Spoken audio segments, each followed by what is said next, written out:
Is there a connection within diabolism or culture and ordinary? I think we must admit that Christianity and westernization, we tell the materialism, dona an Igbo today or in Nigeria today. Before Ndosha may live a very simple life.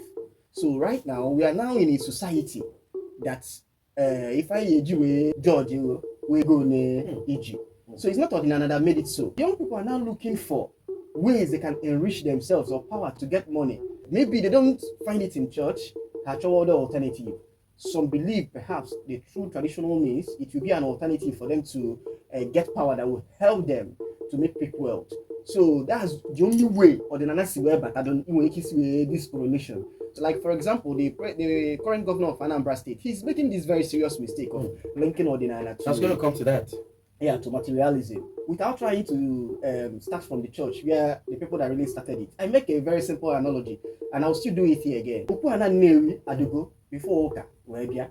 Ewenye kwa ndoka ana upu ana newi. Jene ne the mighty cathedral do no upu ana ndoka lolo. You know upu ana nyelu ndoka oka over small place.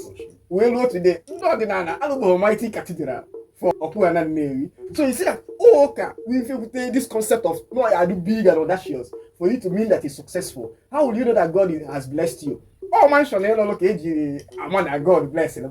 Jesus has died for. Is it for CG? It was his poverty. Look, I wouldn't able to take this concept of materialism, but they don't want to admit it.